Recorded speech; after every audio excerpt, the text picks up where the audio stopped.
किसी देश का स्वतंत्र हो जाना या किसी व्यक्ति के बंधन से स्वतंत्रता मिल जाना, ये वास्तविक स्वतंत्रता नहीं है।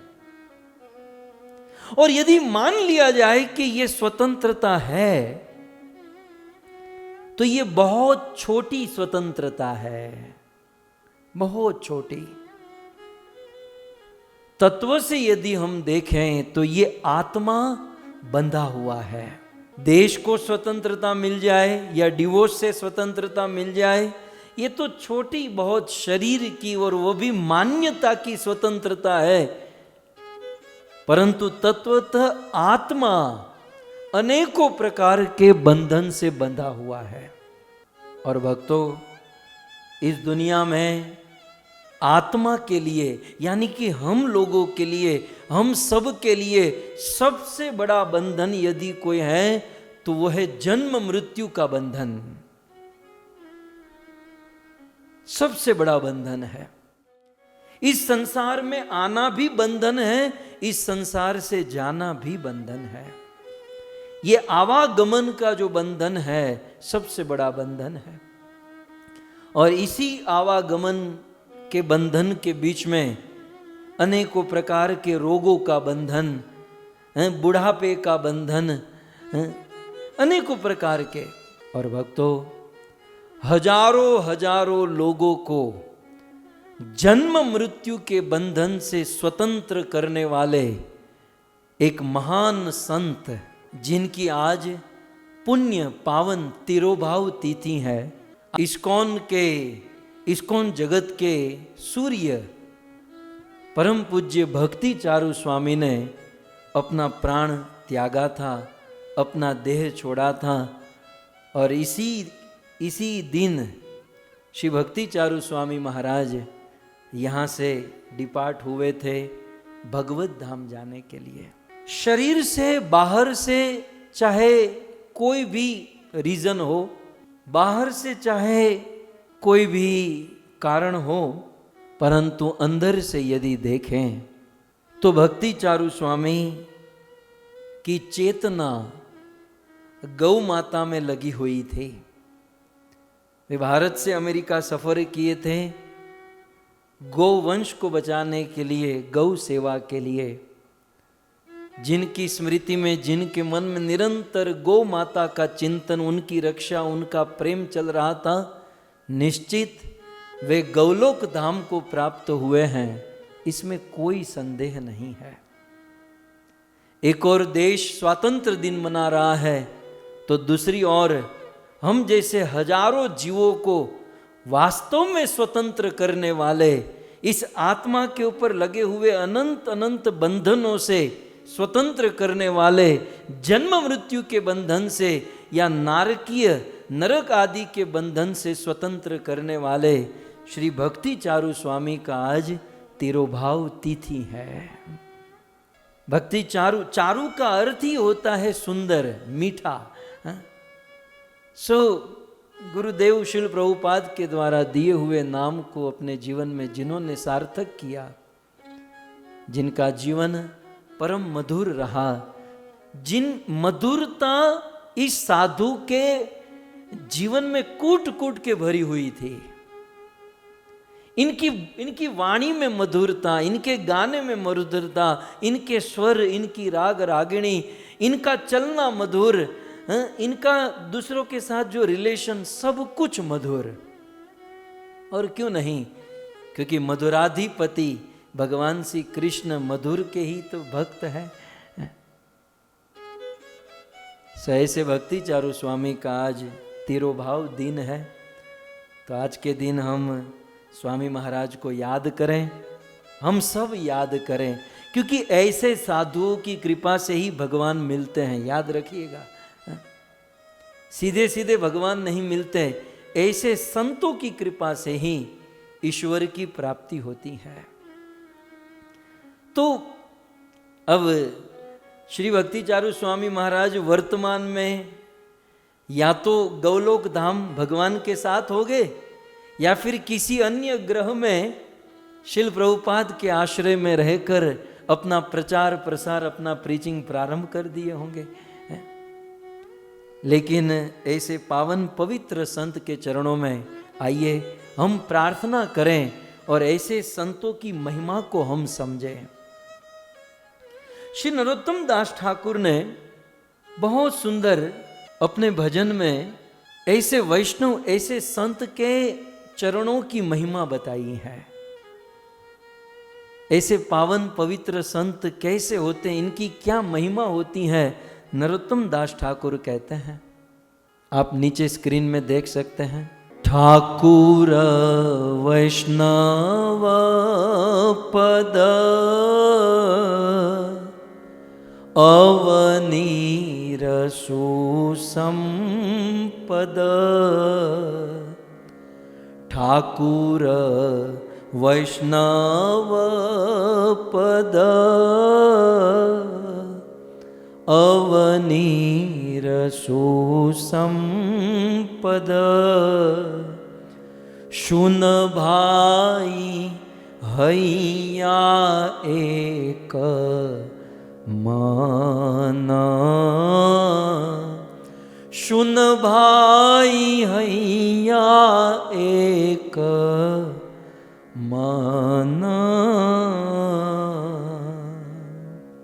नरोत्तम दास ठाकुर ने बहुत सुंदर ग्रंथ लिखा, प्रेम भक्ति चंद्रिका, और उन्होंने अपने भजनों में भी बहुत सुंदर रचना वैष्णव एक साधु की महिमा बताई। तो भक्तों, यह कथा श्री भक्ति चारू स्वामी महाराज की स्मृति में उनको याद करके और ऐसे वैष्णव की महिमा को समझकर जानकर हम प्रारंभ करेंगे। ठाकुर वैष्णव पद, वैष्णवों के पद, वैष्णवों के चरण। और वैष्णव भी कैसा वैष्णव, हमारे जैसा नहीं।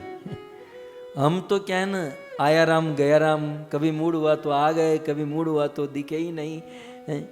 कोई पूर्णिमा का चांद तो कोई ईद का चांद, कुछ लोग 15 दिन में एक बार आते हैं, कुछ लोग साल में एक बार। लेकिन वैष्णवों में भी जो ठाकुर है, ठाकुर माने वैष्णव शिरोमणि, वैष्णवों में उत्तम। सो वैष्णव ठाकुर, वैष्णवों में जो उत्तम है, ऐसे उत्तम वैष्णव के पद, ऐसे उत्तम वैष्णव के चरण कैसे हैं? तो वैष्णव ठाकुर के पद अवनी, इस धरती के सुसंपद, इस धरती के वास्तविक संपत्ति है।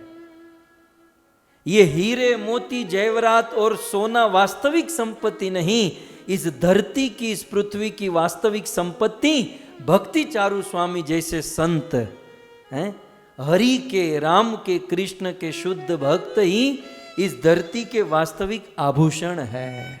धरती शोभा को पाती है ऐसे संतों को धारण करके, ऐसे भक्तों को प्राप्त करके। इसलिए तो भागवत में, शास्त्र में कहा गया ना कि कुलम पवित्र जननी कृतार्था। जब किसी के यहाँ कोई साधु का, संत का जन्म होता है तो अपने कुल को पवित्र करता है। जिस माँ के गर्भ से उन्होंने जन्म लिया है उस माँ को वह कृतार्थ करता है। और वसुंधरा, ये धरती आभूषित हो जाती है ऐसे संत को अपने ऊपर प्राप्त करके। सो वैष्णवों के चरण अवनी, धरती के सुसंपद वास्तविक संपत्ति है। और इसीलिए हे भाई, हे मेरे भाई, भाई मतलब सबको संबोधन दिया जा रहा है। सुन भाई हैया एक मन, अपना एक मन करके, माने मन को एकाग्र करके इस वैष्णव के चरणों की महिमा को सुनो। क्या है वैष्णव चरण की महिमा? तो अगली पंक्ति में कहते हैं, आश्रय लइया भजे तारे कृष्ण नाही त्यजे। शब्द के ऊपर गौर फरमाइए। आश्रय लइया भजे तारे कृष्ण नाही त्यजे। आर सब मरेय कारण आर सब मरे कारण।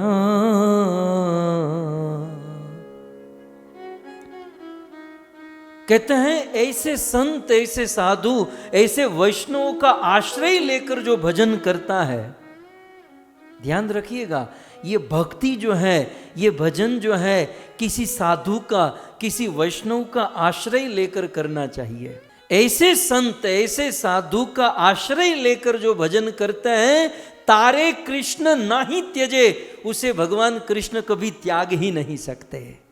किसी वैष्णव का आश्रय लेकर, मैं तो भक्ति चारू स्वामी को याद करूं कि ऐसे संत का आश्रय लेकर जो भजन करता है, उसे कृष्ण कभी नहीं त्याग सकते। और बाकी भक्तों के लिए क्या कहते हैं? नरोत्तम दास ठाकुर का बाटला फट गया, वो बाकी के लिए कहते हैं आर सब मरे अकारण। माने जो राम कृष्ण का भजन तो करते हैं, लेकिन किसी साधु का आश्रय लिए बिना भजन करते हैं, वो तो अकारण ही मरने वाले हैं। मतलब वो रात दिन मेहनत करेंगे, परिश्रम करेंगे, लेकिन भगवान को नहीं पाएंगे। ईश्वर को वही प्राप्त कर पाएगा जो आश्रय लेकर, माने शुद्ध वैष्णव संतों का आश्रय लेकर भजन करेगा। ऐसे वैष्णव के चरण जल की महिमा बताते हुए आगे कहते हैं, वैष्णव चरण जल प्रेम भक्ति दीते बल। वैष्णव चरण जल प्रेम भक्ति दीते बल। आर के हन है बलवंत, आर के हन है बलवंत।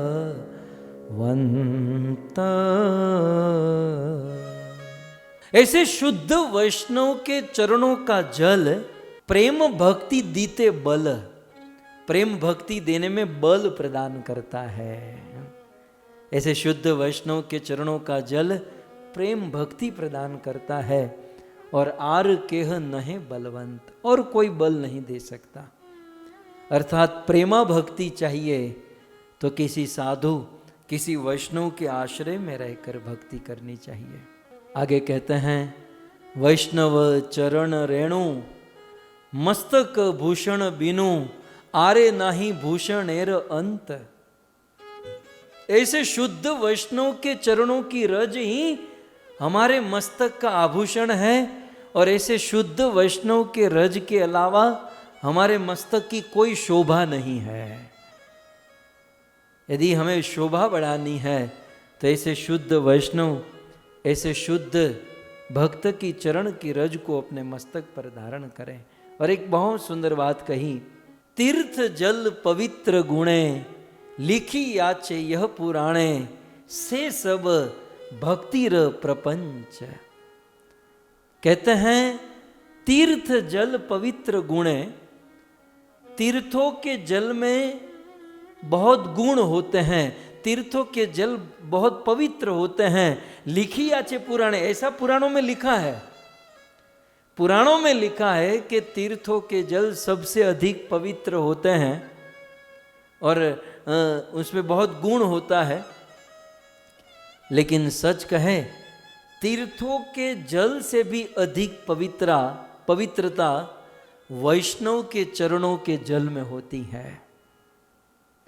क्योंकि तीर्थों का जल भी पापियों को पवित्र करते करते द्रुमिल हो जाता है, और जब ऐसे तीर्थों का जल द्रुमिल होता है, तब कोई शुद्ध संत, कोई शुद्ध वैष्णव उस जल में स्नान करता है और वह तीर्थ पवित्र होते हैं, तीर्थों का जल पवित्र होता है। सो तीर्थम कुर्वन्ति तीर्थानि, तीर्थ को भी पवित्र करने वाले या पवित्र नदियों को भी पवित्र करने वाले श्री वैष्णव जन है, भगवान के भक्त गण है। फिर आगे अंत में कहते हैं कि वैष्णव संगेते मन आनंदित अनुक्षण। वैष्णव के संग में मेरा मन आनंदित प्रत्येक क्षण मेरा मन आनंदित रहता है। कब? जब मैं किसी वैष्णव के साथ होता हूं। मतलब ऐसे शुद्ध संत, ऐसे शुद्ध वैष्णवों का संग अनुक्षण निरंतर हमारे मन को आनंद प्रदान करता है। और सदा हय कृष्ण पर संग, और ऐसे वैष्णव के साथ रहता हूं तो सदा निरंतर कृष्ण का प्रसंग, मतलब कृष्ण कथा, कृष्ण रस का आस्वादन मिलता है। बस ऐसे वैष्णव के विरह में ही आज नरोत्तम को रोना आ रहा है। दीन नरोत्तम दास कहे, या धैर्य नाही बाधे, मोर दशा कैल हेल भंग। ऐसे वैष्णव का विरह ही वास्तव में सबसे बड़ा दुख है, सबसे बड़ी विपत्ति है। तो आज के दिन इस धरा से सूर्य के समान प्रकाशमान ऐसे संत इस संसार को छोड़कर भगवत लीला में प्रवेश किए। ऐसे परम पूज्य भक्ति चारू स्वामी महाराज का हम पावन स्मरण करें।